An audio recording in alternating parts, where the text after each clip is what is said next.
यार मैं मुझे लगता है कि हम रास्ता भूल के कहीं आगे तो नहीं निकल गए हैं यार। अरे यार नक्श, मैं देखो पहले ही बोला था तो कॉल करके पूछ ले।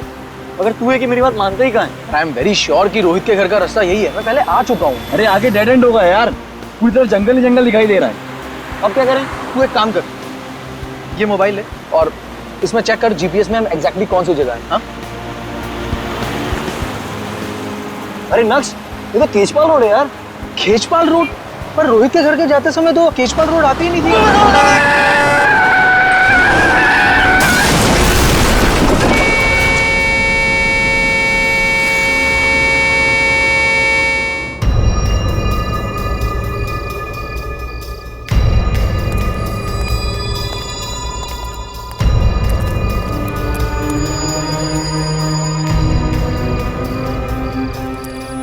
XZ001278 काले रंग की गाड़ी है जो पूरी तरह से डैमेज हो चुकी है। लगता है किसी बड़ी गाड़ी ने टक्कर मारी है।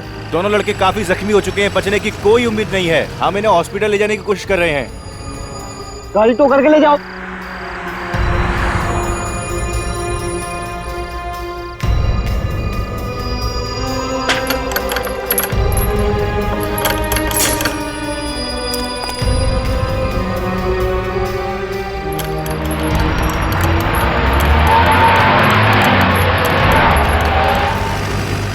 ये क्या है?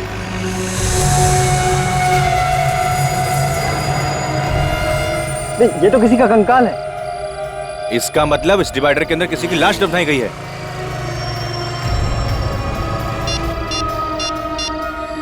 हेलो सीआईडी,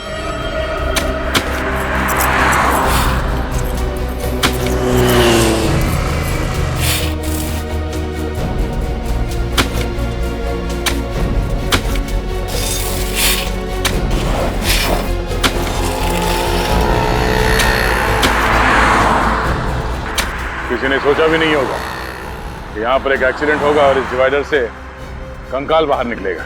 लगता है काफी दिनों पहले लाश को गाड़ा है यहाँ पे, जिसका अब कंकाल बन चुका है। सर, खूनी ने लाश को इस जगह ठिकाने लगाने का सोचा कैसे? उसने सोचा होगा कि कोई ये डिवाइडर तोड़ेगा नहीं और किसी को ये कंकाल मिलेगा नहीं। एक काम करो, आप लोग आ जाओ, आ जाओ।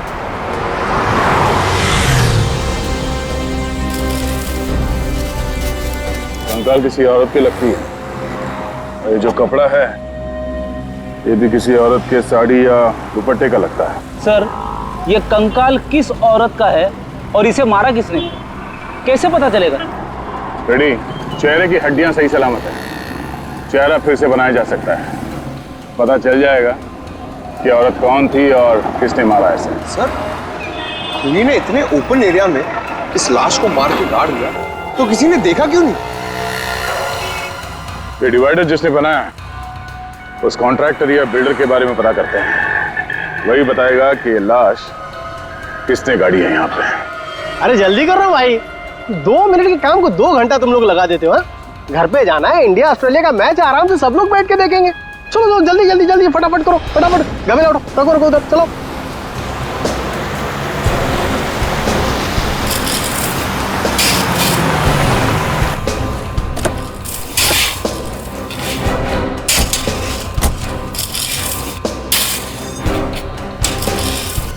सुनो, ओ भाई साहब, मालिक कौन है यहाँ पे? मालिक कौन है इस बिल्डिंग का?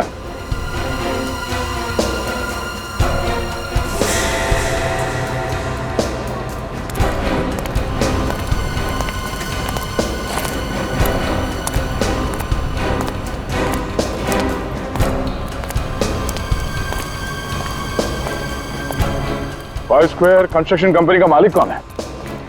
जी मैं हूं, बोलिए। केजपाल रोड पे जो डिवाइडर बना है वो आप ही ने बनाया? जी हाँ, लेकिन आप लोग है कौन और इतने सारे सवाल क्यों पूछ रहे हो? सीआईडी? देखिए सर, हमने कोई गलती नहीं की है। इनफैक्ट डिवाइडर बनाने के लिए जो मटेरियल यूज किया है वो भी A1 क्वालिटी का है। सच कह रहा हूँ, हमने कोई लापरवाही नहीं की है। कोई लापरवाही नहीं की आपने? एक औरत की लाश गाड़ी है डिवाइडर के अंदर आपने। औरत की लाश? सर ये क्या कह रहे हैं आप? या, उस औरत का कंकाल हमें उस डिवाइडर से मिला है। अब आप लोग मुझे ऐसे क्यों देख रहे हैं? मैंने कुछ नहीं किया। ये कौन? ये कॉन्ट्रैक्टर है, डिवाइडर बनाने का कॉन्ट्रैक्ट मैंने इन्हीं को दिया था। देखिए मैंने किसी को नहीं मारा, मैंने कुछ नहीं किया। डिवाइडर कब बना था? हाँ, पिछले साल 1 मई 2012 से लेकर 2 जून 2012 के बीच में ये सारा काम हुआ है सर। 1 मई 2012 से 2 जून 2012। जी सर। सर देखिए, साइट पर तो हमेशा काम चलता रहता है, वहाँ पे सारे मजदूर रहते हैं। सर मैंने ऐसा कुछ किया होता तो मजदूरों को तो पता होता ना सर। सर हो सकता है मजदूरों को कुछ मालूम है इसके बारे में। डिवाइडर पे जितने मजदूर काम कर रहे थे उन सबके नाम और पते चाहिए हमें, हम उनसे मिलना चाहेंगे।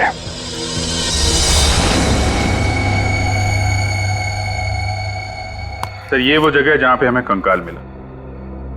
ऐसा लगता है कि खूनी ने उसे मारा कहीं और है और लाश को ठिकाने लगाने के लिए वहां पे ले आया और डिवाइडर के नीचे गाड़ दिया। हाँ? और उस वक्त खेजपाल रोड पर डिवाइडर का काम चालू था, जो खूनी अच्छी तरह से जानता होगा, बस उसी का फायदा उठाकर उसने उस लाश को वहीं पे गाड़ दिया। और सर ये काम एक आदमी का तो हो नहीं सकता, और भी लोग शामिल होंगे इसमें। हाँ हो सकता है, लेकिन इतना सब कुछ हुआ, किसी ने देखा कैसे नहीं? सर जो स्केलेटन हमें मिला था यहाँ खेजपाल रोड पर, ये रोड आगे जाके 2 हिस्सों में बढ़ जाती है। एक रोड जाती है ये मैरिज हॉल की तरफ और दूसरी रोड यहाँ आती है जंगल की तरफ। सर जंगल की तरफ? खूनी ने लाश को जंगल में क्यों नहीं छुपाया? वहां तो आसानी से ठिकाने लगा सकता था सर। हाँ अभिजीत, मगर कभी कभी जंगल में भी तो काम चलता है, लकड़ी तोड़का वगैरह कुछ। हो सकता है उस वक्त ये काम चल रहा था, इसलिए खूनी की हिम्मत नहीं हुई। सर हाँ 1 मई 2012 से लेके 2 जून 2012 तक 9 औरतों के गायब होने की रिपोर्ट दर्ज करी गई है। ठीक है, तो सर उनमें से 6 औरतों को ढूंढ लिया गया था। 2 की मौत हो चुकी थी, एक औरत मिल तो गई है लेकिन वो घर वापस नहीं जाना चाहती थी। इसका मतलब है इस औरत का मिसिंग रिपोर्ट दर्ज किया नहीं गया। क्यों नहीं किया गया? सर हो सकता है इसके परिवार में कोई हो ही ना। हो सकता है सचिन, हो सकता है, लेकिन और भी तो कुछ वजह हो सकती है। एक काम करते हैं, फॉरेस्ट डिपार्टमेंट से पता लगाओ 1 मई 2012 और 2 जून 2012 के बीच क्या जंगल में कुछ काम चल रहा था क्या? और फिर ये कॉन्ट्रैक्टर्स वसंत और भुवन, इन्होंने जो डिवाइडर पर काम करने वाले मजदूरों के नाम दिए ना, उन सभी मजदूरों को ब्यूरो में बुला लेते हैं।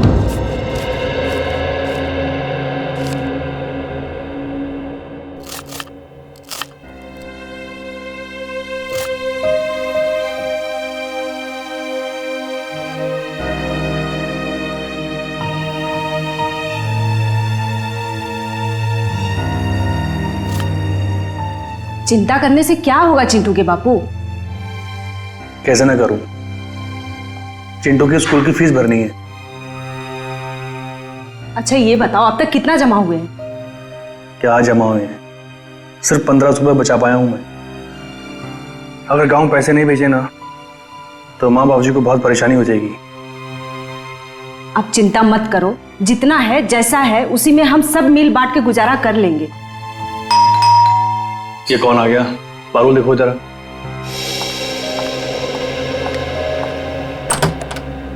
भाभी नमस्ते। नमस्ते, आइए। जी भाभी। अरे सोहन, क्या चल रहा है यार? बढ़िया भाई, दैनिक मेरा एक छोटा सा काम करेगा। देख मना मत करना यार, मैं तेरा एहसान ना जिंदगी भर नहीं भूलूंगा। भाई घबराया क्यों है? क्या बात है? पारुल जरा देखो चिंटू को। बैठ पहले। देख बैठने का टाइम नहीं है, मैं ना कुछ दिनों के लिए, मतलब कुछ सप्ताह के लिए घर जा रहा हूँ। तू ये मेरा ब्रीफकेस कुछ दिनों के लिए अपने घर संभाल के रख लेगा? भाई रख लूंगा, पर इसमें है क्या? घरेलू सामान है यार। कहीं फंसवाने का सामान तो नहीं है? कैसी बात कर रहा है यार, तू मेरा दोस्त है, तुझे मुझ पे भरोसा नहीं? अरे नहीं नहीं यार, मुझे तुझ पर पूरा भरोसा है, पर तू देख किसी मुसीबत में तो नहीं तू? नहीं नहीं भाई, ऐसी कोई बात नहीं है, बस तू इसे रख ले, मैं जैसे ही लौट के आऊंगा तुझे फोन करूंगा। ठीक है भाई, अब मैं चलता हूँ। ठीक है, ध्यान से जाना।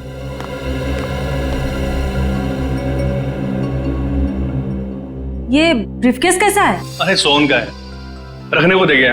उन्हें उससे ना अचानक गांव जाना पड़ा, बोल रहा था जैसे गांव से आएगा लेके जाएगा। अच्छा, ये फोन किसका आ गया? हेलो, जी हाँ मैं दैनिक बोल रहा हूँ। क्या? बताओ, खेजपाल रोड पे जो नया डिवाइडर बना, उसका काम कितने दिनों तक चल रहा था? 1 महीना। 1 महीना। मगर साहब हम लोग ने किसी का खून नहीं किया, हम लोग खूनी नहीं मजदूर हैं। वसंत सेठ, अरे आप कुछ बोलिए ना। अब इसमें मैं क्या बोलूं? डिवाइडर के नीचे लाश मिली है तो सीआईडी तो पूछताछ करेगी। देखिए सर, हमारा 3-4 साइड पे एक साथ काम चलता रहता है।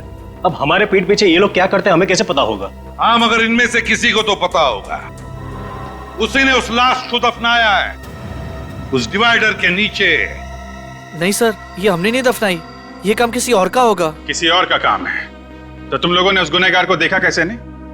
तुम सबकी नजरें बचा के एक आदमी वहां पे लाश काट जाता है और किसी को कुछ पता नहीं चलता। अच्छा ये बताइए आप लोग के आप में से किसी ने भी किसी ऐसे आदमी को डिवाइडर के आसपास घूमते हुए देखा जिस पे आपको शक हो? नहीं साहब, हमने 1 महीने में पूरा डिवाइडर तैयार कर दिया था, ऐसे आदमी को नहीं देखा। किसी ने कुछ नहीं देखा, किसी को कुछ नहीं पता। ठीक है, सब लोग जा सकते हो, लेकिन याद रखना अगर जरूरत पड़े तो फिर से आना पड़ेगा।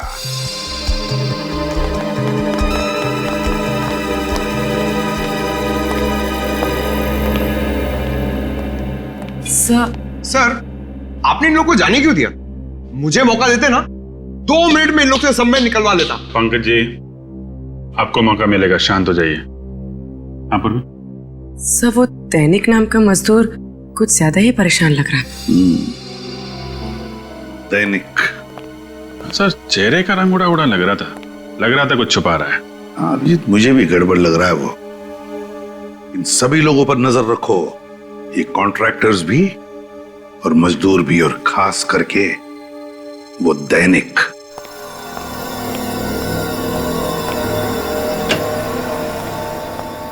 क्या हुआ साळुंखे, अब तक कुछ पता चला भी या नहीं? अरे क्या बताऊं यार, लाशों से पीछा छूटा नहीं था, ये कंकाल ला करके रख दिया मेरे लिए, दिमाग घूम गया मेरा यार। अरे डॉक्टर साहब, थोड़ा आराम कर लीजिए, क्यों इतना जोर डालने दिमाग के ऊपर? डॉक्टर तारिका है ना, वो कर लेंगी। क्यों तारिका जी?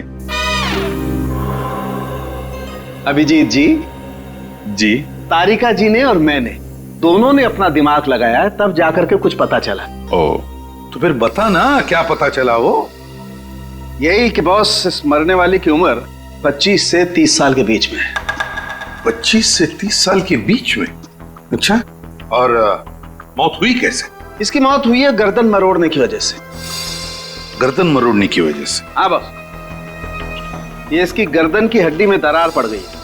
खूनी ने जैसे इसकी गर्दन मरोड़ी, इसकी हड्डी फट गई। और इतना ही नहीं, इसके बाद किसी नुकीली चीज से इसके गले पर वार भी किया गया। गर्दन मरोड़ने के बाद चाकू से वार किया है? आखिर खूनी के दिमाग में ऐसा चल क्या रहा था? हो सकता है खूनी चाहता हो कि जिंदा ना बचे, इसलिए एक बार फिर से वार किया होगा। एक बार नहीं बॉस, खूनी ने बार बार इसके गले पर वार किया है और फिर इसका गला भी काटा है। इतनी हैवानियत! ये देखो, इसके बावजूद इस बेचारी ने अपने आप को बचाने की पूरी कोशिश की। गला कटने के बाद खूनी ने इसके गले को बुरी तरह से नोचा भी है, और उसकी वजह से इसके गले की हड्डी में मुझे खूनी के हाथ के अंगूठे का नाखून मिला है।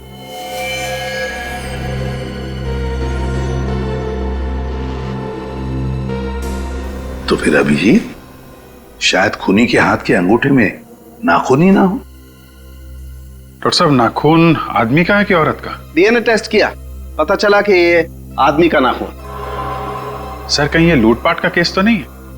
कुछ ज्वेलरी वगैरह खींची होगी, छीना झपटी में नाखून फंस गया। हाँ? मौत कब हुई होगी इसकी डॉक्टर साहब? 7 से 8 महीने पहले हुई है। 7 से 8 महीने पहले? यार फिर साळुंखे, इसका चेहरा ही बना दे। चेहरा बना चुका हूं बॉस। ग्रेट, तो फिर दिखाओ। हाँ, दिखाता हूं।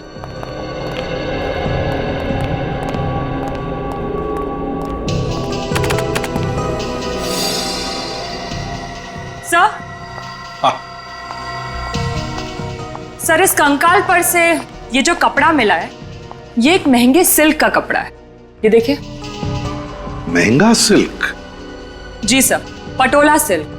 और इस पर जो कढ़ाई की गई है वो मशीन से नहीं बल्कि हाथ से की गई है। अच्छा सर, पटोला सिल्क पे हाथ से कढ़ाई का काम, ये तो ज्यादातर गुजरात के पाटन जिले में होता है। तो एक काम करो अभिजीत, गुजरात के पाटन में जा, पता लगा कि कढ़ाई का काम किस कारखाने में हुआ है, और वहीं पर इस लड़की का फोटो भी दिखा। शायद उस लड़की के बारे में कुछ पता चल जाए।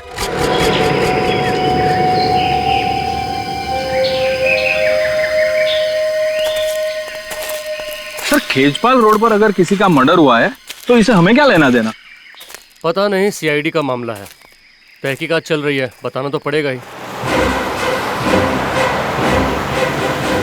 1 मई 2012 से लेकर 2 जून 2012 तक के सारे रिपोर्ट्स रेडी हैं? जी सर, रेडी है। Very good.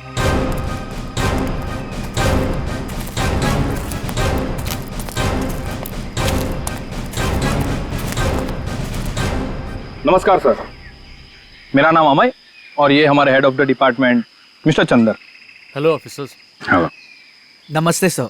नमस्ते। देखिए, हमें यह पता करना है कि 1 मई 2012 से 2 जून 2012 के बीच यहाँ जंगल में कुछ काम चल रहा था क्या आप लोगों का? हाँ, काम तो चल रहा था, लेकिन क्यों सर? दरअसल उस दौरान एक औरत का खून हो गया और खूनी ने उस औरत की लाश खेजपाल रोड के डिवाइडर में दफना दिया था। तो इसलिए हम ये जानना चाहते थे कि उस दौरान जंगल में आप लोगों ने किसी अनजान आदमी को आते जाते देखा क्या? देखिए, वैसे तो हम लोग शाम को 6 बजे तक ही काम करते हैं, लेकिन एक बार हमारे वर्कर्स ने रात को देर तक काम किया था। कौन सी तारीख थी वो? शायद 1 जून थी, और उस रात हम लोग सारे पेड़ों की मार्किंग कर रहे थे। उस रात आपने किसी ऐसे आदमी को देखा हो यहाँ पे घूमते फिरते जिस पे आपको शक हो?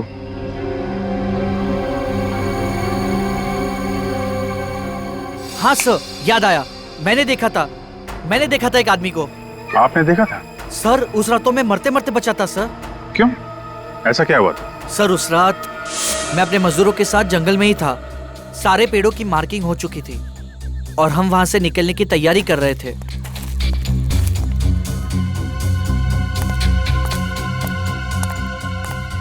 अचानक एक तेज गाड़ी आई और उसने मुझे टक्कर मारी। मैं उठता उससे पहले तो गाड़ी रिवर्स मार चुकी थी और बहुत स्पीड से मेरे बाजू से चली गई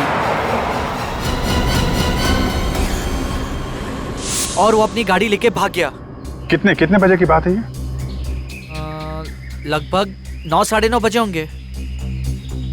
मतलब वो खूनी ही था, यहाँ पे लाश ठिकाने लगाने आया था, जंगल में काम चलता देख वापस भाग गया और खेजपाल रोड के डिवाइडर में लाश गाड़ दी। ये डिवाइडर वाले मजदूर कुछ छुपा रहे हैं।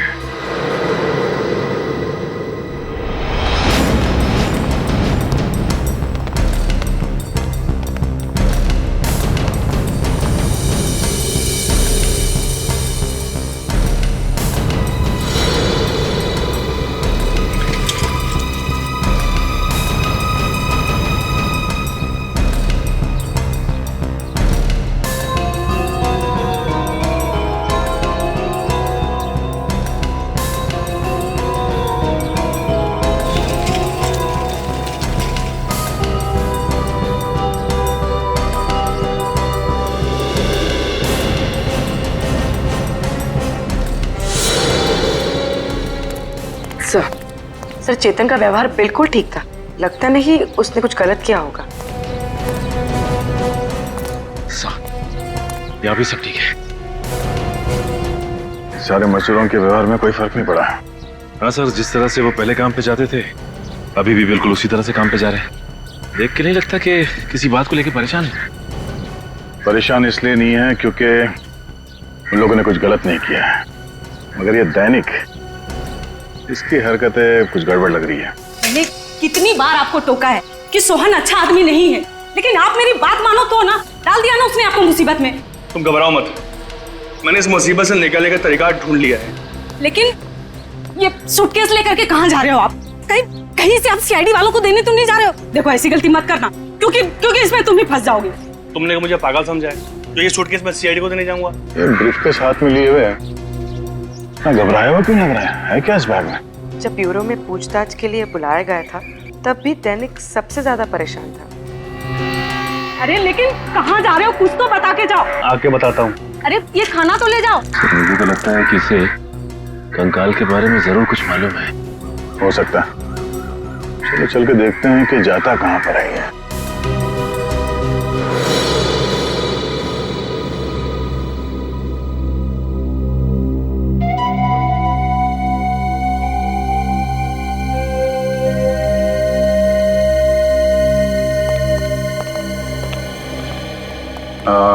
मालिक कहाँ है?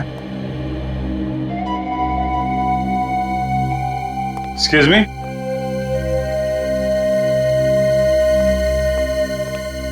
आप मालिक हैं यहाँ के? जी हाँ सर। डिजाइन देके बताएंगे आप क्या तैयार की गई थी? सर डिजाइन के बारे में तो नहीं बता सकते, इस तरीके का मटेरियल सिर्फ हम ही लोग यूज करते हैं सर। साला बहन जरा ये देख के बताइए। जी सर, ये हमारे यहाँ का डिजाइन है और पिछले साल इस डिजाइन की हमने 2 साड़ियाँ तैयार की थी। ये साड़ियाँ किसके लिए तैयार की थी आपने? पर आप लोग हैं कौन और ये क्यों पूछ रहे हैं सर? हम सीआईडी से। देखिए घबराइए मत, एक केस के सिलसिले में हम लोग तहकीकात कर रहे हैं। हमें एक औरत का कंकाल मिला और उस कंकाल के ऊपर ये साड़ी का टुकड़ा था। तो आप प्लीज जरा बताएंगे किसको बेची थी आपने साड़ी? Sir 2 minute.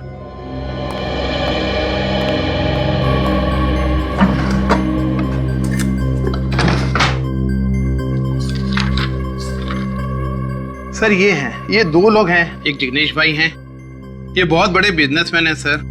इन्होंने ये साड़ी अपनी पत्नी के लिए 1 जनवरी 2012 में बनवाई थी।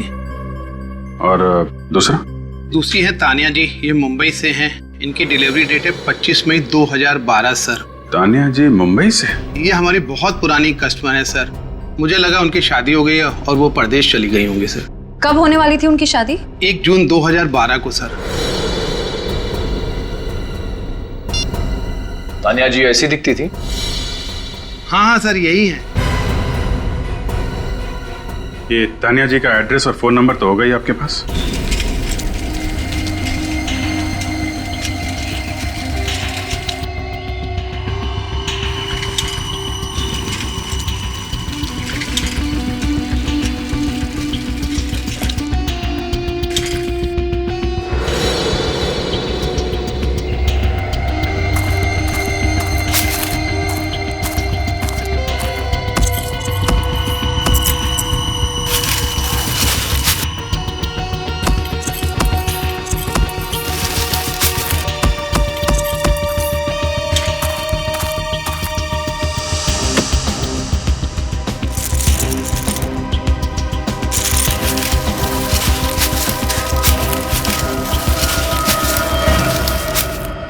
दैनिक साहब क्यों जुर्म कर रहे हो? हाँ? वैसे ही सोना इतना महंगा हो गया है और तुम उसे मिट्टी में गाड़ रहे हो? नहीं सर, मैं तो बस गाड़ने की तो इसकी पुरानी आदत है सर। पहले इसने उस औरत को मार के उस डिवाइडर में गाड़ दिया और अब यहाँ पे ये सोना गाड़ रहा है। हा? नहीं सर, मैंने किसी को नहीं गाड़ा साहब, आप मुझ पर इल्जाम लगा रहे हैं साहब। हम इल्जाम लगा रहे हैं पर हमने जो देखा वो झूठ है। हा? मैंने कुछ नहीं किया साहब, मैंने कुछ नहीं किया साहब, मैंने कुछ नहीं किया साहब। तानिया को जानते हो? साहब मैं नहीं जानता साहब तानिया कौन है। सर इसमें बहुत ही महंगे रत्न जड़े हुए, किसी दुल्हन के लगते। बोल दैनिक, किसके गहने हैं ये? साहब मैं नहीं जानता साहब। तो जरूर तूने चोरी की है या फिर खून किया होगा। नहीं सर, नहीं साहब, मैंने किसी को नहीं मारा साहब, और नहीं मैंने चोरी की साहब। मैं तो सिर्फ साहब अपने आप को बचाना चाहता है साहब। बचाना चाहते थे? किससे? आप लोगों ने साहब। कहीं मैं पीले मुझे फंस ले जाऊं साहब, सब कसम से बोलो साहब, ये ब्रीफकेस साहब मेरा नहीं साहब। किसका है? सोहन का साहब, उसने मुझे ब्रीफकेस संभालने को दिया था साहब। मुझे उस समय बिल्कुल पता नहीं था साहब इसमें क्या है। कौन है ये सोहन? मेरा दोस्त। 2 दिन के लिए साहब मुझे गांव जाना था, 30 मई से 1 जून। सब उन 2 दिनों में उसने मेरी जगह पर डिवाइडर कंस्ट्रक्शन साइट पे काम किया। सोचा मैं वापस आया ना, उसका रवैया कुछ अलग सा था साहब। मैंने बहुत पूछने की कोशिश की साहब, लेकिन उसने मुझे कुछ नहीं बताया साहब। ये ब्रीफकेस तुम्हें सोहन ने दिया कब? साहब उस दिन जिस दिन आपने मुझे सीआईडी ब्यूरो को फोन किया था साहब, मैं बहुत डर गया था साहब, इसलिए मैं घर आया और मैंने इस ब्रीफकेस का ताला तोड़ा साहब। और जब तुम्हें पता चला कि बिना बताए सोहन ने तुम्हें ये महंगे गहने रखने के लिए दिए हैं तो तुम्हें शक हुआ उस पर? हाँ साहब। ये सोहन कहाँ है? साहब बोल कर गया था मुझे कि वो अपने गाँव जा रहा साहब, मंगोली साहब। सर इसका मतलब तानिया के खून में सोहन का हाथ है? बिल्कुल सोहन का ही हाथ है, तभी तो वो गांव भाग गया। मंगोली चल के छानबीन करते हैं। इसे हिरासत में ले लो। देखो लाइट का स्विच कहाँ है?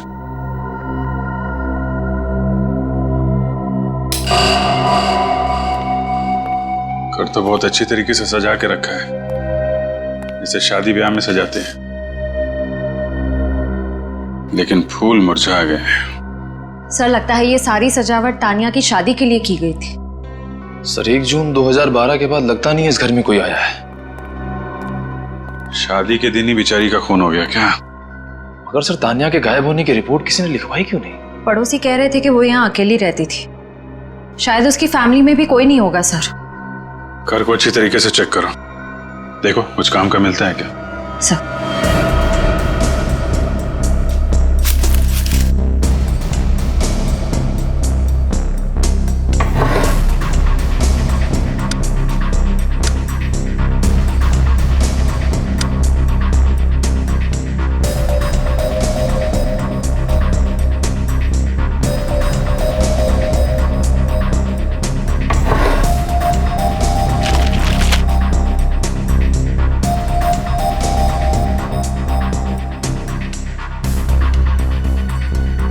तान्या,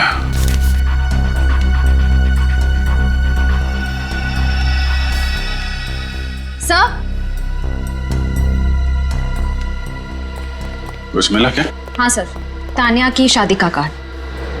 हाँ, Tanya weds Manik, 1 June 2012, Shubhangi banquet hall, Khechpal road. Sir मतलब आपका शक सही निकला। तानिया जी शादी के लिए मैरिज हॉल निकली, लेकिन रास्ते में किसी ने उनका खून कर दिया। तान्या वेट्स मानिक, इस मानिक को ब्यूरो में बुलवाओ, वही बताएगा 1 जून 2012 को क्या हुआ था तान्या के साथ।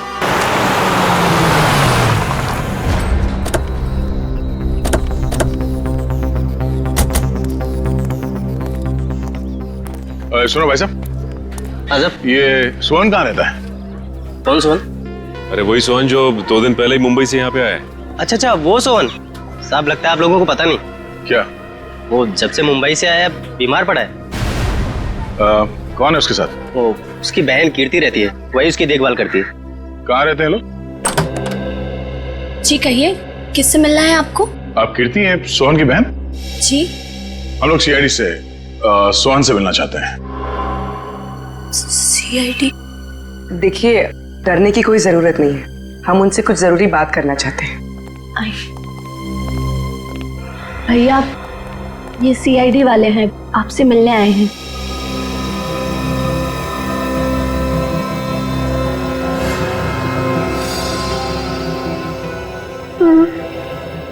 आप लोग भैया से क्या पूछना चाहते हैं? दरअसल ये तो अब बोल भी नहीं पा रहे। क्या हुआ? गांव के डॉक्टर का कहना है कि इन्हें किसी जहरीले कीड़े ने काटा है। कब हुआ ये हादसा? ठीक उसी दिन जिस दिन भैया शहर से यहाँ लौटे थे। यहाँ लौटते ही वो खेत में किसी से मिलने गए और आने के बाद उन्हें बुखार आ गया। बस तभी से भैया ना बोल पा रहे और ना चल पा रहे। और गांव के डॉक्टर का कहना है कि भैया आप कभी नहीं बोल पाएंगे। सर लेकिन मेरे भैया ने किया क्या है? इन्होंने 1 जून 2012 की रात खेचपाल रोड पर तानिया का खून करने में किसी की मदद की थी। कभी किसी आदमी के बारे में बताया इन्होंने आपको? नहीं सर, इन्होंने कुछ नहीं बताया। बस इनके चेहरे पर एक अजीब सा डर लगा रहता था।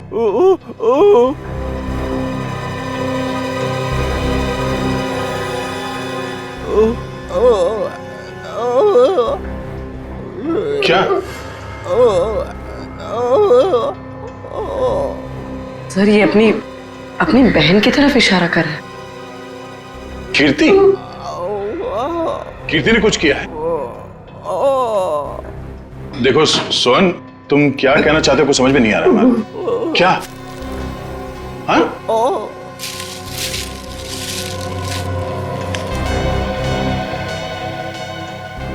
खून?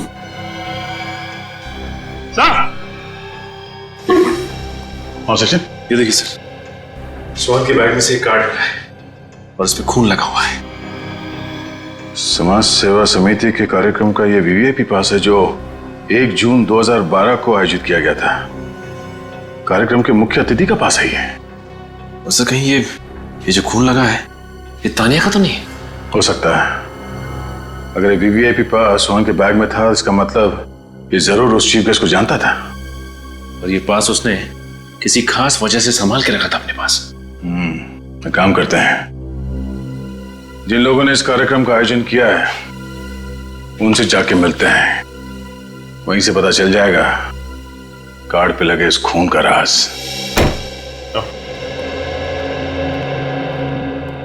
चल, ये रहा मानिक। हाँ मानिक, मानिक ये फोटो देखो, क्या पहचानते हो इसे? ये तो तानिया सर, इससे मेरी शादी होने वाली थी सर। हाँ, तानिया ही है। मेरा मतलब है तानिया ही थी। जहां पर तुम्हारी शादी होने वाली थी, बस बिल्कुल वहीं से कुछ ही दूरी पर हमें तानिया का ये कंकाल मिला। क्या? ये नहीं हो सकता सर। ऐसा हुआ है मानिक जी, किसी ने तानिया को शादी के जोड़े में ही मार दिया और फिर उसे जमीन में गाड़ दिया। किसने मारा मेरी तानिया को? शायद आपने। मैं क्यों मारूंगा? तो फिर तानिया के गायब होने के बाद आपने एफआईआर क्यों नहीं लिखवाई? उसे ढूंढने की कोशिश क्यों नहीं की आपने? सर मैंने बहुत ढूंढने की कोशिश की थी, मगर जब वो शुभांगी हॉल नहीं आई तो मैं समझ गया कि उसने शादी का इरादा बदल दिया है सर। और मुझे बहुत दुख हुआ जब उसने उसके बाद एक बार भी मुझे फोन नहीं किया। तो तुम फोन कर लेते उसे? सर मैंने बहुत कोशिश की थी फोन करने की, मगर फोन स्विच ऑफ था। तो मुझे पता था कि उसके कुछ रिश्तेदार हमारी शादी के खिलाफ थे सर।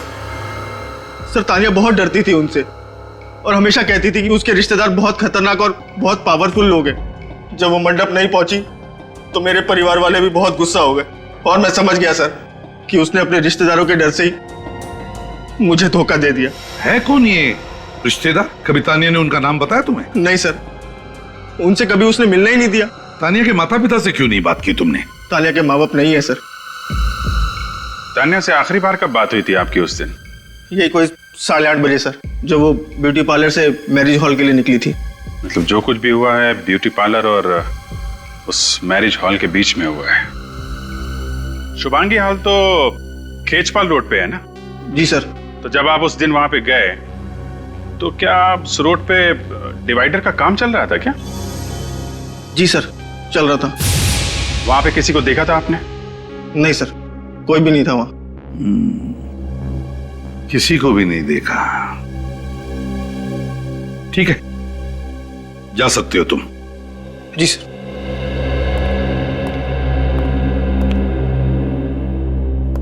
रिश्तेदार है कौन ये तानिया का रिश्तेदार जिससे तानिया इतना डरती थी? सर हो सकता है इसके भाई बहन, क्योंकि माँ बाप की तो मौत हो चुकी थी। सर सोहन हमें तानिया के खूनी के बारे में कुछ बताने की कोशिश कर रहा था। वो बार बार अपना अंगूठा दिखा रहा था और अपनी बहन कीर्ति की ओर इशारा कर रहा था। पता लगाओ इस तानिया का कोई भाई है क्या?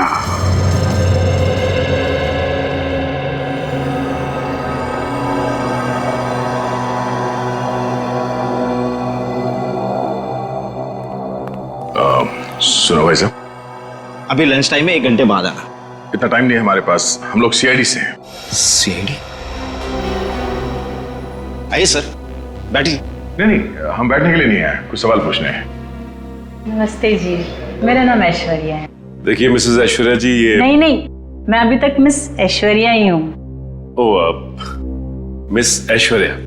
अच्छा ये बताइए कि 1 जून 2012 को यहाँ पे एक चैरिटी इवेंट किया गया था, राइट? हाँ सर, साल में हम लोग एक बार चैरिटी इवेंट करते हैं, इस बार भी करेंगे। अगर मैं आपको इनवाइट करूँ तो आप आएंगे ना सर? आप आने की कोशिश करूंगा मैं। आपको आना ही पड़ेगा। वो क्या है ना कि पिछले साल का इवेंट थोड़ा फ्लॉप हो गया था। आप आएंगे ना तो इवेंट में 4 चांद लग जाएंगे ओ अब वैसे ऐश्वर्या जी, ये इवेंट आपका फ्लॉप कैसे हो गया था? उस इवेंट के चीफ गेस्ट इवेंट में नहीं आए। रात 11 बजे तक सभी लोग उनका वेट करते रहे, बाद में नाराज होकर वापस लौट गए। तो आप लोगों ने पता नहीं किया कि वो क्यों नहीं आए? हमें बाद में पता चला कि उनको रास्ते में चोट आ गई थी और उनको डॉक्टर के पास भी जाना पड़ा था। यही था ना वो कार्यक्रम? हाँ, यही था। Thank you. Thank you. Chief guest से मिलना पड़ेगा।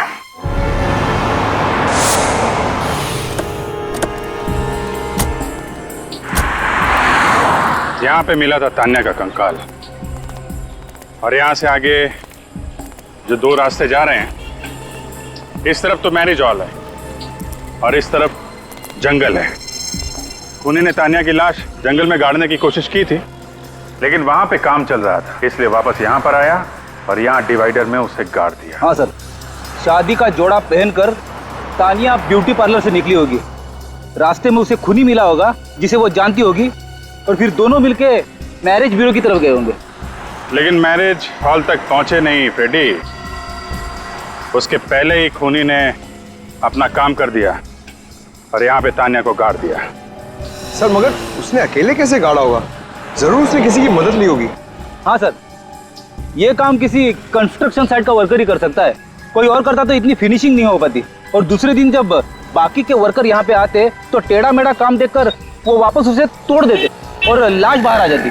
सर, ये काम जरूर सोहन ने किया है। उसी के पास सोने के जेवर थे जो उसने दैनिक को दिए थे, शायद तान्या के गले से निकाल लिए हो। और सोहन को यहाँ इस काम के लिए एक ही आदमी बुला सकता है। दया, बिल्कुल ठीक दया, बिल्कुल ठीक, सही सोच रहे हो। सारे सबूत उसी आदमी की तरफ इशारा कर रहे हैं। खूनी वही है दया। हाँ वही है, उठा लो उसे। चल चल चल जल्दी कर, जल्दी कर, चल। अरे तू अंदर क्या कर रहा है? हाँ? अरे 4 दिन का काम था, 8 दिन लगा दिया तुम लोगों ने। कितने आलसी हो तुम लोग। आज से लिफ्ट का काम शुरू होना था, वो कब शुरू होगा? समझ में नहीं आता तुम लोगों को? अरे भुवन जी, आपने इस कॉन्ट्रैक्टर को सिर्फ मजदूरों पर चिल्लाने के लिए रखा है क्या?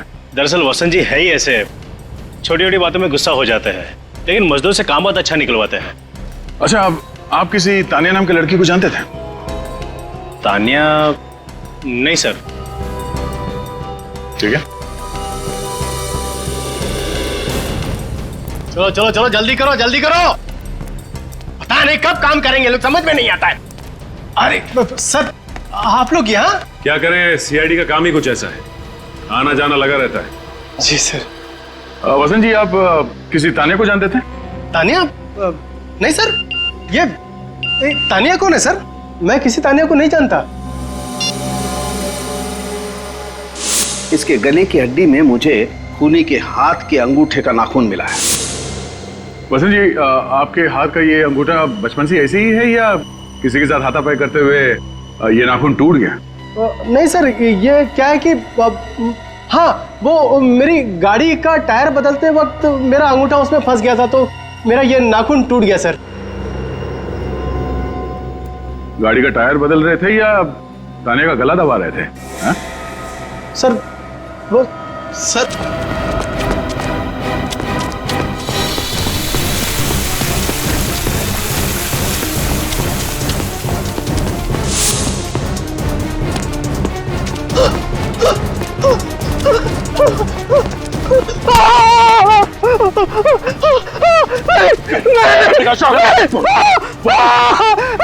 देखूंगा ऊपर से, क्यों मारा तान्या को? सर मुझे कुछ नहीं मालूम सर, मैं कुछ नहीं जानता सर। इसने क्या? नहीं सर।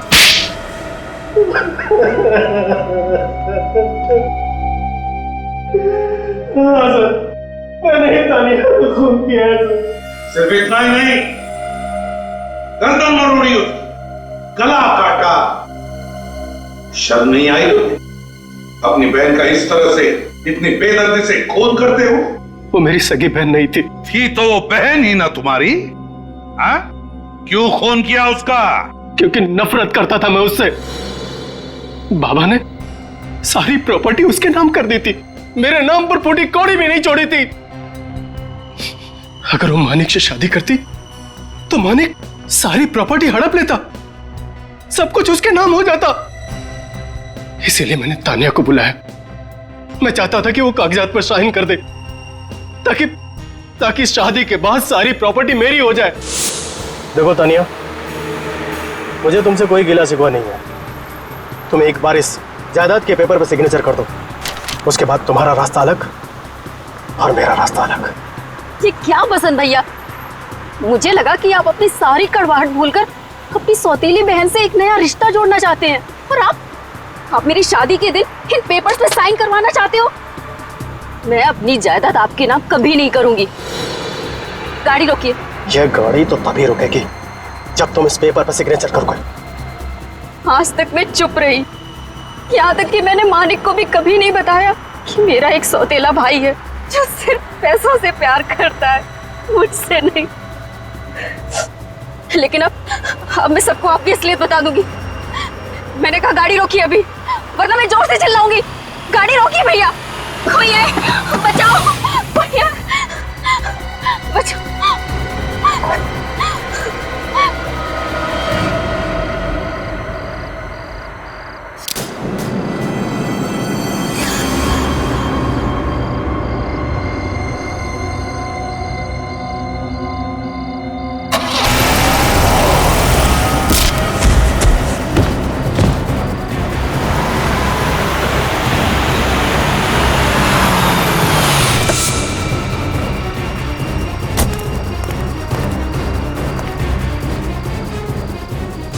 हाँ सोहन, साइड पे आ जा। जल्दी कर, जल्दी कर। लेकिन तुमने सपने में भी नहीं सोचा होगा कि उस रास्ते पे एक दिन एक्सीडेंट होगा, डिवाइडर टूटेगा और तुम्हारा गुनाह सामने आ जाएगा।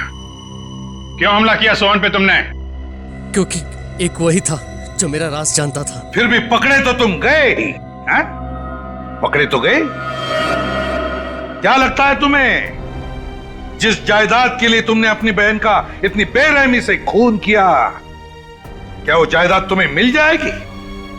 नहीं, अदालत तुम्हें फांसी ही देगी, फांसी। मेरे प्यारे दोस्तों, आप लोग अपनी बिजी शेड्यूल से कुछ कीमती पल निकालकर यहाँ आए हैं, तो इसके लिए बहुत बहुत धन्यवाद। जादू एक ऐसी अनोखी इच्छा जो हम सबके दिलों में बचपन से पनपती आई है।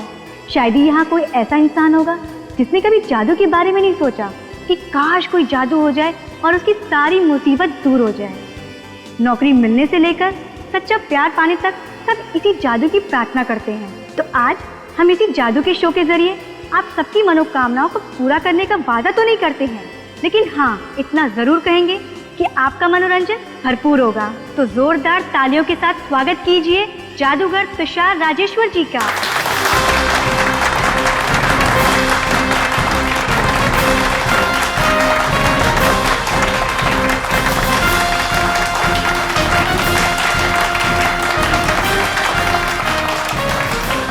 लेडीज एंड जेंटलमैन, आप सबका स्वागत है मेरी जादू की दुनिया में। अब मैं आपका इंतजार खत्म करने जा रहा हूं और अपनी जादू की दुनिया में आपको एकदम से पहुंचा दूंगा। Ladies and gentlemen, please welcome Hiten.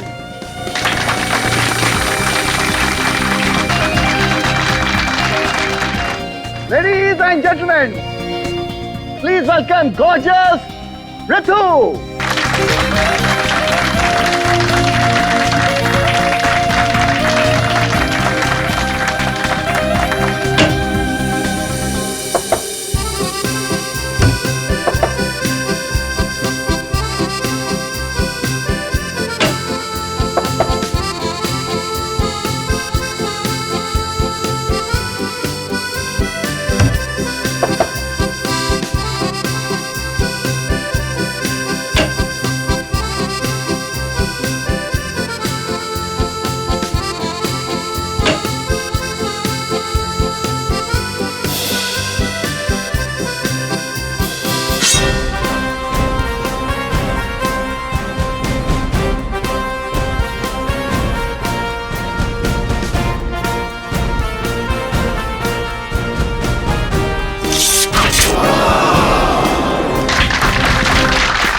हाँ तुषार जी, तो बताइए, इस बंद बॉक्स में तुमने 3-3 तलवारें घुसाई, 3-3 तलवारें, मगर रितु की मौत हुई एक छोटे से चाकू से। कैसे कैसे हुआ ये? वही तो सर, मुझे कुछ समझ नहीं आ रहा सर। मैंने इसके हजारों शो किए और हर एक शो में मुझे ऑडियंस की ताली मिली है सर, लेकिन इस बार पता नहीं ये चाकू कहां से आ गया। अपने आप नहीं आया ये चाकू इस बॉक्स में, समझे? जानबूझकर रखा गया इस बॉक्स में, लगाया गया था किसी ने। चाकू लगने के बाद ये चीखी तो होगी, तो आपको इनके चीखने की आवाज नहीं आई? सर बैकग्राउंड म्यूजिक बहुत लाउड था, किसी को कुछ सुनाई नहीं दिया। और इतने तुम? जी सर। तुम तो इस बॉक्स के अंदर थे, तुम्हें भी आवाज नहीं आई? सर मुझे ऋतु के चीखने की आवाज सुनाई दी सर, लेकिन मुझे लगा सर वो मजाक करी सर, उसे इस तरह का मजाक करने की आदत थी सर। मजाक? क्या लगता है तुम लोगों को, हाँ? कैसे हुआ होगा ये? किसने किया होगा? किसी पर शक है तुम लोगों को? हाँ सर, मुझे लगता है ऋतु का खून हितेन ने ही किया है। मैं? ये क्या बक रहे हो तुम? मैं सच कह रही हूँ। हाँ सर, ये ऋतु से जलता था क्योंकि तुषार सर ऋतु को इससे ज्यादा टैलेंटेड मानते थे। ऐसा कैसे हो सकता है सर? इसका मतलब ये हुआ सर कि इस दुनिया में मुझसे ज्यादा जो टैलेंटेड है सर, उन सबका खून मैं करता फिरूंगा सर। वो तो हम पता लगा लेंगे कि ये खून किसने किया है, मगर ऋतु को चाकू उस बॉक्स के अंदर ही लगा है, और बॉक्स के अंदर तुम थे, तुम। तो यहाँ इस बॉक्स में बटन छुपा के रखा हुआ, ये के अंदर कोई मैकेनिज्म है सर? रेडी, मिनट, जरा खोलो इस बॉक्स को पूरी।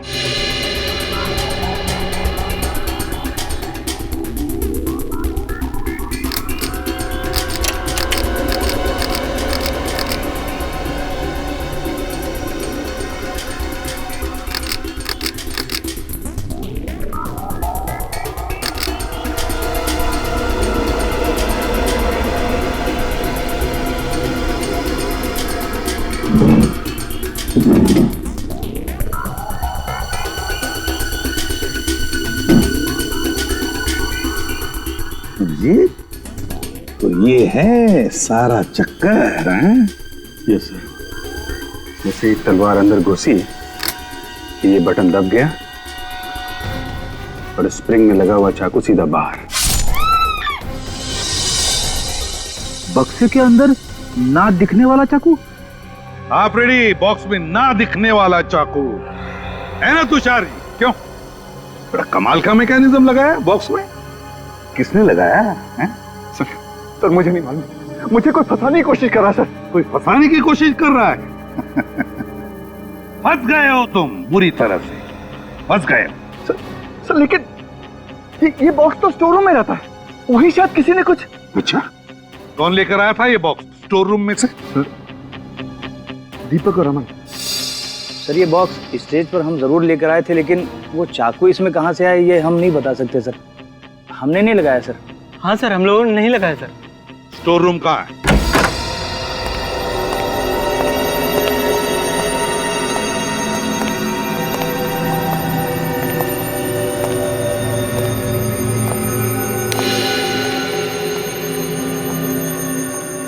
ये तुम्हारा स्टोर रूम।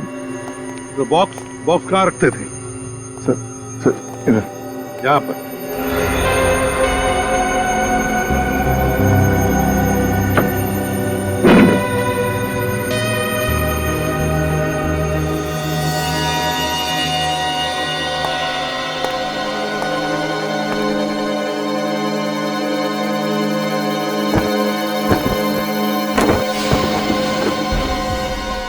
ठीक वैसा ही बॉक्स।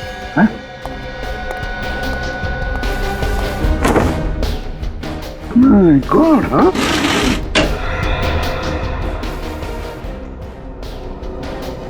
एक जैसे दो बॉक्सेस क्यों तुषार? हाँ? क्या चक्कर है ये? सर मुझे नहीं पता, मेरे पास तो एक ही बॉक्स था, मुझे नहीं मालूम है दूसरा बॉक्स कहां से आया सर। और तुम लोगों को मालूम है? नहीं सर, हमने इसे पहली बार देखा सर। किसी को नहीं मालूम है किसी ने कुछ नहीं देखा। इतना बड़ा बॉक्स यहाँ अंदर लाया गया और तुम इसे किसी ने भी नहीं देखा। क्यों तुषार? रेडी, सिक्योरिटी गार्ड को लेकर आओ। Yes sir. अभिजीत, इस बॉक्स को उस बॉक्स के साथ बदला गया केवल ऋतु को मारने के लिए। सर इतनी बड़ी साजिश है, कोई अंदर वाला ही कर सकता है। मगर उस बेचारे को मारा क्यों? सर ये रहा सिक्योरिटी गार्ड, कह रहा है कि इसने ऑडिटोरियम के अंदर बक्सा लेकर आते हुए किसी को भी नहीं देखा। किसी को भी नहीं देखा? कैसे नहीं देखा? क्यों नहीं देखा? आंखें बंद करके ड्यूटी करते हो क्या? सर वो चाकू वाला बॉक्स बिल्कुल इस बॉक्स जैसा ही है, तो हो सकता है वो बॉक्स भी वहीं बना हो जहां पे ये ओरिजिनल बॉक्स हो सकता है। तुषार, तुम्हारा जादू का सामान किस दुकान से खरीदते हो? सर ये रही वो दुकान DFK मैन्युफैक्चरर्स जहाँ पे वो जादुई बक्सा बनाया गया था। नमस्कार सर, क्या दिखा है आपको? तुषार राजेश्वर के जादुई शोज में बक्से आप ही बनाते हैं? अरे साहब तुषार ही क्यों, शहर में जितने भी बड़े जादूगर है ना मुझसे ही सामान बनवाते हैं। लेकिन अफसोस अब नहीं बनवाएंगे। क्यों? मेरे कंपटीशन में कोई शॉप खोल रहा है क्या? नहीं, जेल में ये सब तुम नहीं कर सकोगे। जेल? मैं क्यों जेल जाऊंगा भला? मैंने क्या किया है? क्योंकि हम लोग CID से। CID? क्या हुआ है सर? तुषार राजेश्वर के जादुई शोज में तुमने 2 बक्से बनाए थे। हाँ साहब, एक तो बहुत पहले बनाया था, अभी एक हाल में ही बनाया।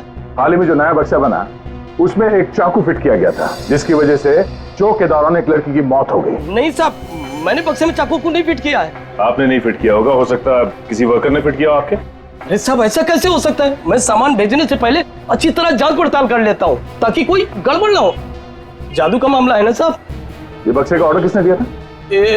वो लड़की क्या है उसका नाम? ऋतु ने दिया। क्या ऋतु ने दिया था? हाँ। अरे उसी की तो मौत हुई है बक्से में चाकू लगने से। अरे साहब ऐसा कैसे हो सकता है? अच्छा, बक्से में कोई ऐसे खुफिया जगह थी जहाँ पे चाकू फिट किया गया हो? नहीं साहब, ऐसी कोई जगह नहीं थी। ऋतु जी ने ऑर्डर देते वक्त कहा था बिल्कुल वैसे ही बक्सा बनाना जैसे तुषार जी के लिए पहले बनाया था। दोनों बक्सों में कोई फर्क नहीं होना चाहिए था। ये ऋतु अपने खुद की मौत की कहानी क्यों लिखेगी? बक्से की डिलीवरी लेने कौन आया था? ऋतु जी ही आई थी। वो अकेली आई थी या कोई और भी आया था साहब? हाँ साहब, एक आदमी और था। कौन था आदमी? पता नहीं साहब। उसे देखोगे तो पहचान लोगे? हाँ साहब, पहचान जाएंगे। ठीक है।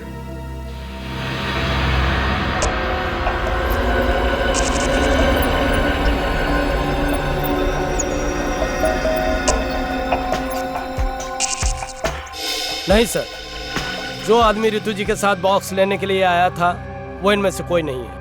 पक्का इनमें से कोई नहीं है? नहीं है। तुषार, तुम्हारा स्टाफ पूरा का पूरा यहीं पर है? कोई बाहर नहीं गया है?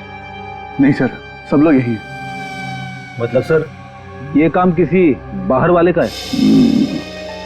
रेडी, जितना भी इसे उस आदमी के बारे में याद है उतना उसका स्केच बनवाओ। अच्छा ये बताओ, ये बॉक्स वो लोग कैसे लेके गए थे? सर एक टेम्पो में ले गए थे। टेम्पो में? टेम्पो का नंबर तो याद नहीं होगा? नंबर नहीं है। Very good. कुछ और याद है? हाँ सर, उस पर बहुत सारे फर्नीचर रखे थे और हर फर्नीचर पर NF लिखा था। NF? हाँ सर। NF? शीत, ये NF मतलब जरूर कोई फर्नीचर वाला होगा जो फर्नीचर भाड़े पे देता है। पता लगाओ इस NF फर्नीचर वाले के बारे में। सर पूरे शहर में सिर्फ 2 NF फर्नीचर्स की शॉप्स हैं। एक तो 2 महीने से बंद है और एक ये है। अरे आइए आइए साहब, आप सही जगह पर आए हैं। यही दुकान है जो आपको एंटीक फर्नीचर मिलेगा। बोलिए क्या चाहिए? एक काम कर दो, इस बक्से में एक खुफिया चाकू फिट कर दो। चाकू? अरे क्या बात कर रहे हैं साहब? नहीं नहीं साहब, हम ये काम नहीं करते हैं साहब। तुम करते हो, हम जानते हैं। एक जादूगर का बक्सा तुम्हारे टेम्पो में तुम्हारे ही फर्नीचर के साथ तुम्हारे इस गोडाउन में पहुंचता है और फिर उसमें एक चाकू फिट किया जाता है। मेरी टेम्पो में? पीले रंग का टेम्पो है ना तुम्हारा? हाँ साहब, पीले रंग का टेम्पो तो हमारा ही है, मगर आप किस जादुई बक्से की बात कर रहे हैं? मेरे तो कुछ पल्ले नहीं पड़ रहा है। शराफत से समझाओ तो अक्सर मुजरिमों के पल्ले कुछ भी नहीं पड़ता। एक बार CID ब्यूरो लेकर जा तो सब कुछ बहुत जल्दी समझ में आने लगता है। अरे साहब CID ब्यूरो क्यों जाएंगे? आप जो पूछना चाहते हैं आप यही पूछ लीजिए ना। तो फिर ये बताओ, उस जादूगर के बक्से में खुफिया चाकू तुमने फिट किया था ना? अरे बक्से में चाकू कोई फिट क्यों करेगा? फोन करने के लिए। अपने कारपेंटर्स को बुलाओ। विजय, राजू, गोपाल, सब यहाँ आओ। देखो सीआईडी तुमसे कुछ बात करना चाहती है। रोक।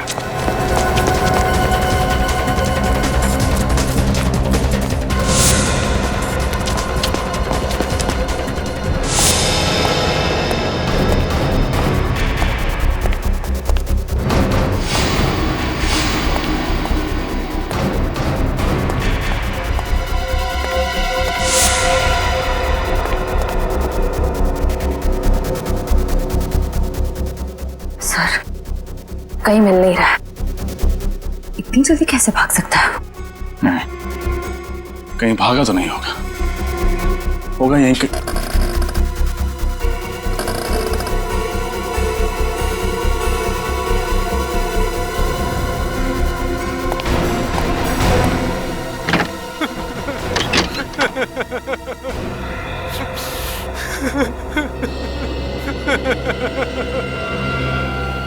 सब छोड़ दो मुझे, सब छोड़ दो।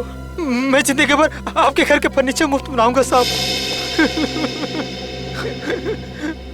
मैं तुझे मुफ्त में एक ऐसा तोहफा दूंगा कि आज के बाद तू कभी जुर्म नहीं कर पाएगा। पता उस बक्से में चाकू क्यों फिट किया तूने? बताता हूँ साहब, बताता हूँ साहब।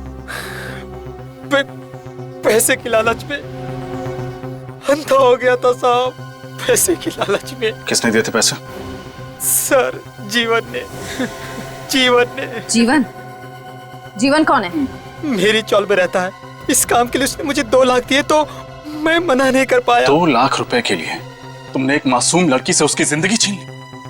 मुझे नहीं पता था कि इससे किसी की जान जाने वाली है। क्या लगा था तुझे? बक्से में चाकू लगा के वो पूजा अर्चना करने वाला था। कहाँ रहता है? कहाँ रहता है? घोड़ा, पप्पू घोड़ा चौल साहब। वो घोड़ा चौल, चल।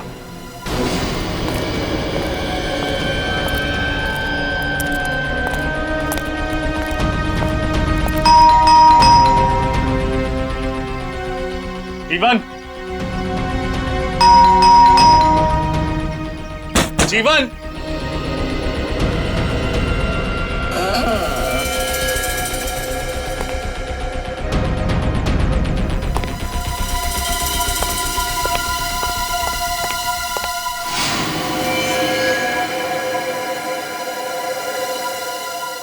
He's dead.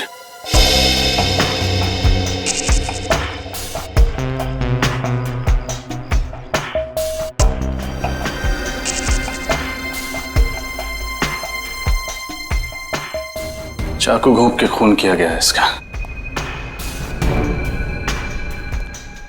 सर, 2 दिनों में दूसरा खून है ये।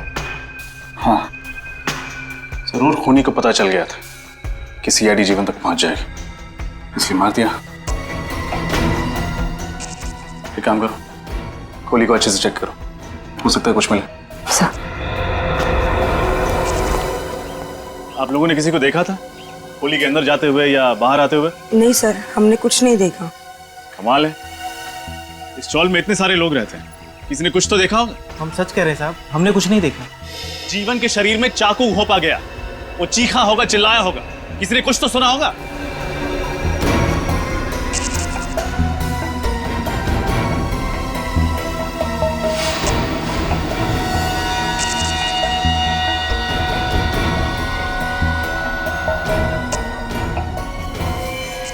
आशिया, कुछ मिला? सर, सिर्फ ये ड्राइविंग लाइसेंस मिला है। सर, ये केस तो एक डेड एंड तक पहुंच गया है। वो जादूगर का बक्सा ऋतु ने बनवाया और उसमें चाकू लगवाया जीवन ने। अब दोनों ही मर गए, फिर उस खूनी तक कैसे पहुंचेंगे? उस जादूगर तुषार के लोगों के जरिए। जरूर उन्हीं में से कोई है जिसने ये किया है और जो हमारी हर हरकत पर नजर रखे हुए है।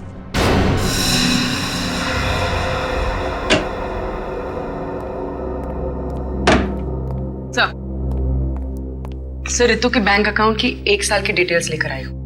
खास बात क्या है? सर, बात यह है कि ऋतु हर महीने की 1 तारीख को अपने अकाउंट से 25,000 रुपए किसी उमंग सेवा नाम के एनजीओ को डोनेट कर दी थी। 25,000 रुपए? काफी दानवीर थी। हाँ सर। सर ये डोनेशन 7 महीने पहले शुरू हुआ। अगस्त 3 तारीख को पहली बार डोनेशन दी गई। अच्छा सर, एक बात और, 16 तारीख से 10 दिन पहले तक हर रोज 45,000 रुपए निकाले गए, 4.5 लाख रुपए। 16 तारीख को 16 तारीख तक 4.5 लाख रुपए और 18 तारीख को उसका खून हो गया। तो ऐसी क्या खास जरूरत पड़ी इस ऋतु को पैसों की, हैं? सर। हाँ सर, ऋतु के मोबाइल के बारे में पूरी जानकारी मिल गई सर। क्या पता चला? सर उसने 16 तारीख को एक ही नंबर पे कई बार कॉल किया सर, 17071238 पे सर। किसका नंबर है? सर फोन किया पर फोन बंद आ रहा है। सर इस नंबर का और ये 4.5 लाख रुपए का कुछ कनेक्शन लग रहा है। हाँ निखिल, सेलफोन कंपनी से पता लगाओ ये नंबर किसका है। और अभिजीत, ये एनजीओ उमंग सेवा, इसकी पूरी छानबीन करनी पड़ेगी। कहिए, मैं क्या मदद कर सकती हूँ आपकी? हम लोग सीआईडी से। सीआईडी?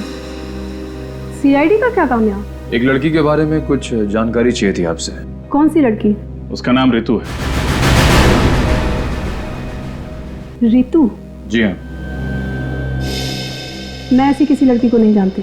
अच्छा, लेकिन हमें तो पता चला है कि हर महीने ऋतु के अकाउंट से 25,000 रुपए आपके इस एनजीओ उमंग सेवा को जाते हैं। देखिए, बहुत से अच्छे लोग हैं जो हमारी इस संस्था को दान करते हैं। मैं उनके बारे में आपको नहीं बता सकती। देखिए, ऋतु के बारे में जानना बहुत जरूरी है। क्यों? क्योंकि उसकी मौत हो चुकी है। क्या? जी, किसी ने उसका खून कर दिया है। देखा आपके समाज में कैसे अत्याचार हो रहे हैं औरतों के ऊपर। देखिए, हमें खूनी तक पहुंचने के लिए ऋतु के बारे में पूरी जानकारी चाहिए। पूछिए, क्या पूछना चाहते हैं आप लोग? हर महीने 25,000 रुपए ऋतु आपके इस एनजीओ को क्यों भेजती थी? अंजलि के लिए। कौन अंजलि? ऋतु की बड़ी बहन। बड़ी बहन? ऋतु की कोई बहन भी है? लेकिन हमें तो पता चला था कि ऋतु का इस दुनिया में कोई भी नहीं। खैर, अंजलि से मिल सकते हैं? देखो, ए फॉर एप्पल। अंजलि, आज नाश्ते में क्या खाया था? एप्पल। अंजलि को पसंद है ना बहुत एप्पल। ये देखो, ये क्या है? Ball. Ball. Ball. B for ball. Anjali, तुम्हें पसंद है ना बॉल से खेलना? ये देखो, B for ball. Anjali ball से खेलती है ना? ये अंजलि है? जी। क्या हुआ इसे?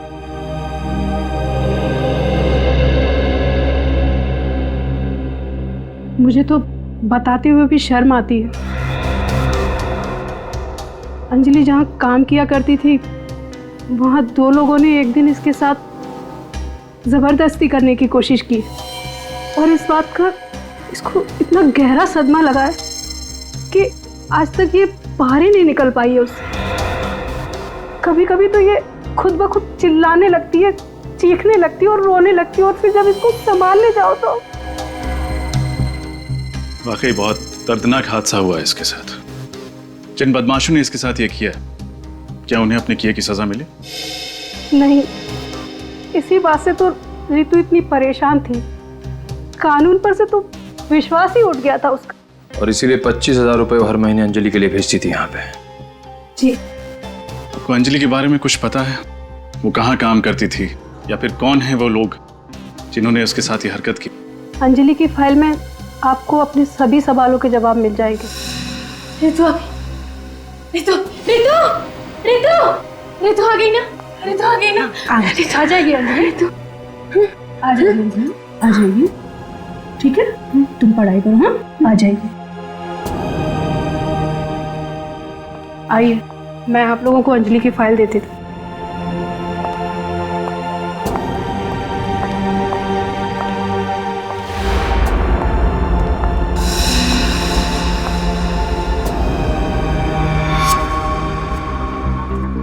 सर, ये ऋतु महेश जैसे आदमी को बार बार फोन क्यों कर रही थी?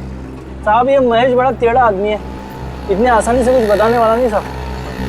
तुम उसकी फिक्र मत करो, वो हम देख लेंगे।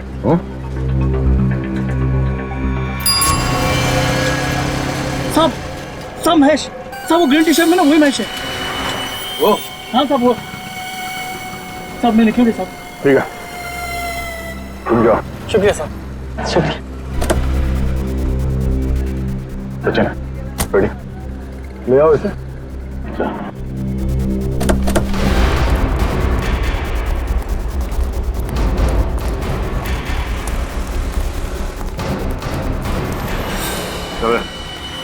कौन हो तुम लोग? सीआईडी से हम रख। सीआईडी? और मैंने किया क्या है? बता दे। रात तो चल हमारे सीआईडी की चाय पिलाता हूँ तुझे। चल। मैंने कुछ नहीं किया साहब। महेश बाबू, हम देख लेंगे, बैठ।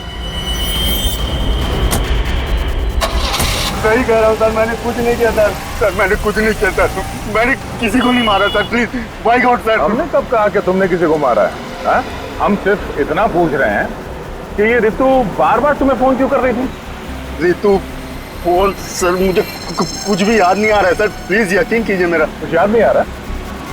चलो कोई बात नहीं, आज तुम्हें हम अपनी गाड़ी में घुमाते हैं, थोड़ी ठंडी हवा लग जाएगी ना दिमाग पे, तो शायद कुछ याद आ जाए। सर मेरा यकीन कीजिए, मैं सही कह रहा हूँ सर।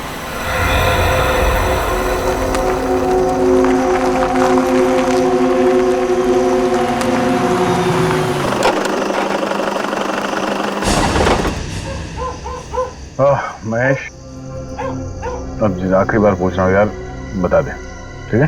सर मैं कितनी, आपने मुझे पूरा मुंबई घुमाया, 500 बार एक ही सवाल पूछा और मैंने हर बार जवाब वही दिया कि मुझे नहीं पता सर। अब मैं आपको क्या बताऊं? चल ठीक है, जा।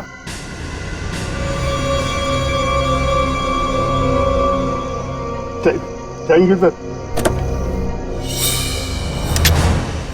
अरे फिर ये क्या कर रहे हो तुम? काफी दिनों से गन चलाई नहीं है सर, देख रहा हूँ ठीक से चल रही है कि नहीं।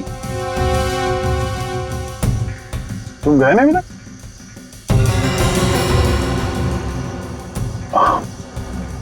रेडी, तुम देख नहीं रहे हो?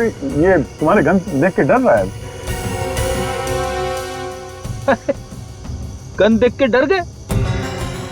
चलिए सर, मैं अपनी गन अंदर रख देता हूँ। अब जाओ तुम, कुछ नहीं होगा, फ्रेडी कुछ नहीं करेगा।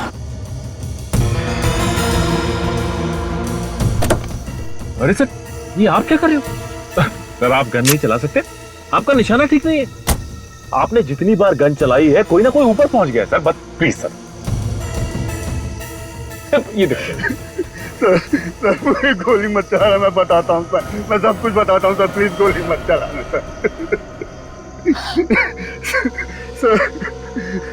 सर वो रितु किसी की सुपारी देना चाहती थी सर। क्या? रितु किसी को जान से मारवाना चाहती थी? लेकिन किसे? मुझे नहीं पता सर, उसने मुझसे सिर्फ इतना कहा कि वो उस ऐसे आदमी से मिलना चाहती है जो सुपारी लेके मर्डर करता हो सर। मुझे कुछ भी नहीं पता सर, मेरा विश्वास कीजिए। किससे मिलाया तुमने उसे? मैंने उसे तेजा से मिलवाया था सर। चलो इस तेजा से मिलते हैं। गलती हो गई तेजा भाई, माफ कर दो तेजा भाई।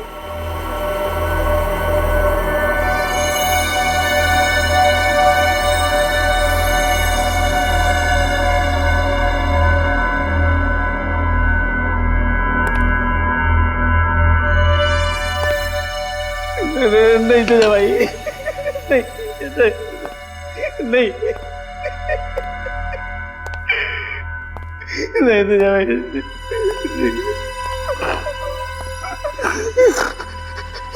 तेजा के दरबार में माफी नहीं, सिर्फ मौत मिलती है। एक मौका तेजा भाई, दोबारा कोई गलती नहीं करूंगा।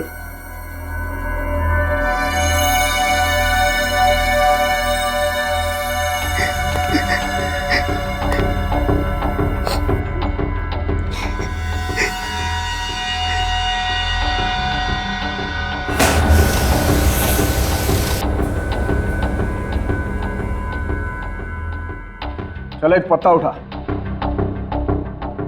पत्ता? हाँ पत्ता देख, अगर इसमें 3 से ऊपर का पत्ता निकला तब तो तू गया, और अगर 3 से नीचे का पत्ता गया तो तू बच गया। उठा बट्टा। लेकिन तेजा भाई, 3 से नीचे तो सिर्फ दुग्गी होती है। ताश की गड्डी में 4 दुग्गियां होती हैं। एक दुग्गी उठा ले और अपनी जिंदगी बचा ले। चल उठा उठा, पक्का उठा।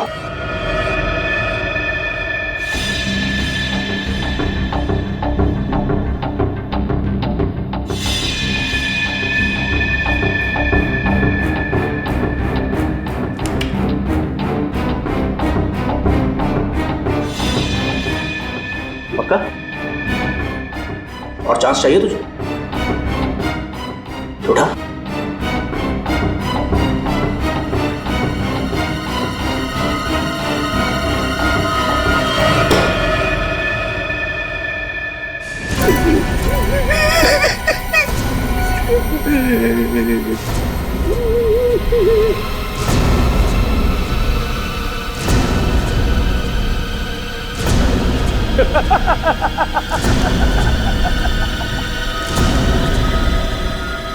अरे वाह हरिया, क्या किस्मत पाई है रे तूने।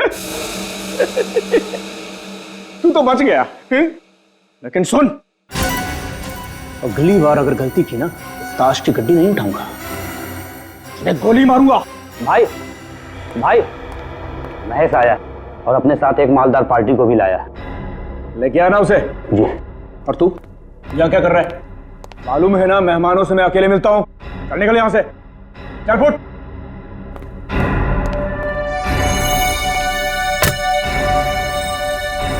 तेजा भाई, बहुत बड़े सेठ को लाया हूँ। राहुल सेठ हैं, इन्हें एक लड़की की सुपारी देनी है।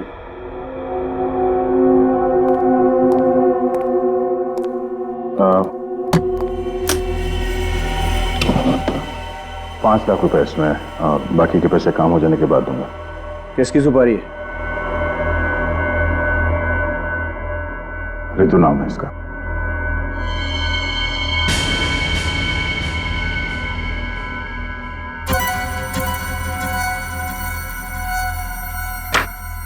मैं इसकी सुपारी नहीं ले सकता। क्यों? अपुन गलत धंधा जरूर करता है, लेकिन बहुत ईमानदारी से करता है। क्या मतलब? इस लड़की ने अपुन को सुपारी दी है, तुषार जादूगर की। अपुन इसकी सुपारी नहीं ले सकता। तुषार जादूगर? वो तुषार राजेश्वर? हाँ वही। अभी 2 घंटे में उसका गेम हो जाएगा। तुषार को तो मैं कुछ होने नहीं दूंगा, पर 2 घंटे बाद तू कहां पे होगा तुझे मालूम है? जेल में। हाँ? ये क्या कर रहे हो तुम? इंस्पेक्टर दया, सीआईडी। अरे कहां मर गया तुम? अरे सीआईडी घुस आई है। खिलौना मुझे दे दो वरना बेवजह गोली चल जाएगी। अब सुना नहीं तुमने क्या बोला सर ने? हाँ?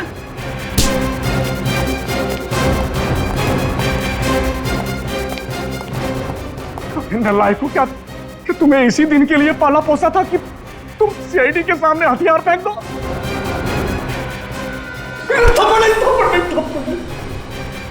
जल्दी बता, तुषार को कौन मारने वाला है? हीरा। हीरा कहाँ मारने की प्लानिंग की है? एवी ऑडिटोरियम के बाहर। एवी ऑडिटोरियम के बाहर? बड़ी हिरासत ले लो इसे। चल।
CID?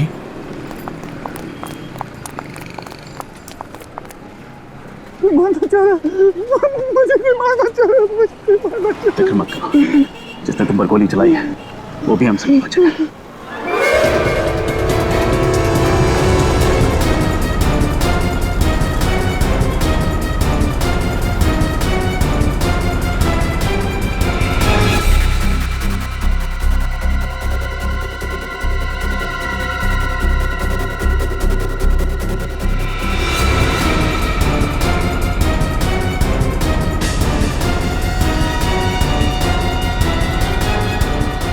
Nikhil!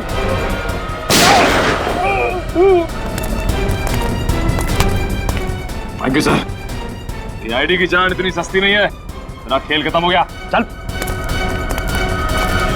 Thank you sir, आप सीआईडी वाले बहुत बहादुर हो। खूनी मुझे छोड़ेगा नहीं, वो मुझे मार डालेगा। वो खूनी मुझे छोड़ेगा नहीं। हम भी तुझे नहीं छोड़ते। मुझे? मैंने क्या किया? तुम भी एक खूनी हो। मैंने किसका खून किया? एक नहीं, दो लोगों का खून किया तुमने। एक ऋतु का और दूसरा जीवन का। पूर्वी, हथकड़ी।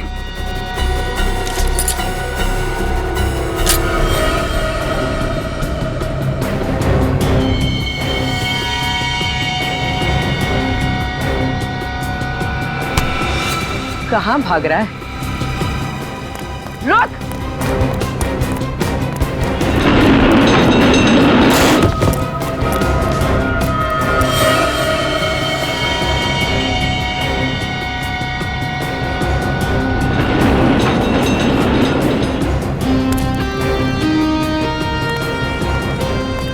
सर बहुत भाग रहा है ये। लगता है इसे भूख लगी है। आपके ढाबे का एक पराठा चाहिए इसे। बिल्कुल, वो भी मक्खन। नहीं सर, नहीं।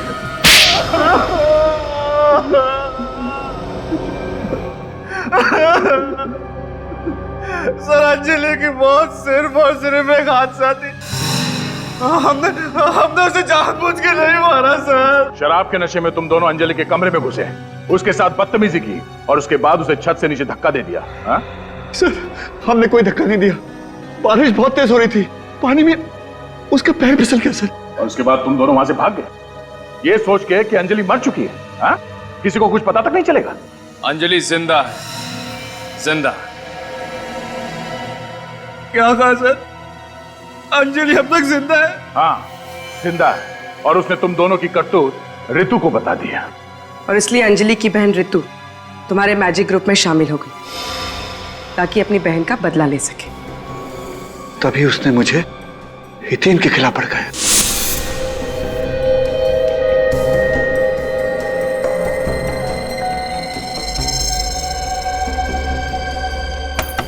आ जाओ।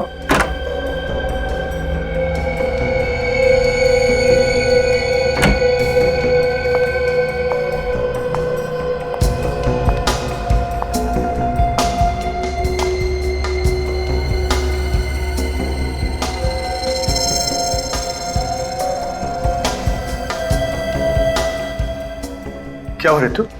इतनी घबराई क्यों लग रही? डरो नहीं, बताओ क्या बात है? सर बहुत डर लग रहा है। डर? मुझसे? नहीं सर, आपसे नहीं। फिर किससे? सर ये जो हितेन है ना, ये आपका सारा मैजिक ग्रुप तोड़ना चाहता है। सारे टेक्नीशियन, सारे आर्टिस्ट को आपके खिलाफ भड़का रहा है वो। हितेन? ये तुम क्या कह रही हो? हितेन ऐसा कभी नहीं कर सकता। हाँ सर, मैंने खुद अपने कानों से सुना है। वो कह रहा था कि आपकी सारी कामयाबी का श्रेय उसे जाता है। और अगर एक बार उसने अपना खुद का मैजिक ग्रुप स्टार्ट कर दिया तो आप सड़क पर आ जाएंगे सर, आप बर्बाद हो जाएंगे। उसे जादू का ज भी नहीं आता था। उसे जादू मैंने सिखाया। जब उसने अपने लड़खड़ाते हुए कदम जादू की दुनिया में रखे तो उसने मेरी उंगली थामी, मेरी उंगली। और आज मुझे ही सड़क पर लाने के सपने देख रहा है सांप। बहुत जहरीला सांप है वो। मुझे जहर का दांत तोड़ना अच्छी तरह आता है। मगर तुम तो उसके झांसे में आ गए थे, तो फिर तुमने हितेन को क्यों नहीं मारा? ऋतु को क्यों मारा? मैं हितेन को मारने वाला था, पर ठीक वक्त पर ऋतु की असलियत मेरे सामने आ गई। तुषार सर एक नंबर के मंदबुद्धि इंसान है। बिलीव मी, ऐसा मंदबुद्धि इंसान मैंने कभी अपनी लाइफ में नहीं देखा। हितेन के बारे में मैं झूठ पे झूठ बोलती गई और वो यूं मेरी बातों पे यकीन करते गए। इसलिए मैंने जीवन से कहकर उस बक्से में चाकू उल्टा लगवा दिया, जिसकी वजह से हितेन की जगह ऋतु मर गई। जादूगर एक कलाकार होता है और एक कलाकार को जीवन का आदर करना चाहिए, जिंदगी की अहमियत समझनी चाहिए। तुम दोनों ने मिलकर एक मासूम लड़की की जिंदगी तबाह कर दी। और तुषार, तुमने दो खून किए हैं। अदालत का फैसला आने तक तुम दोनों को जेल में सड़ना पड़ेगा।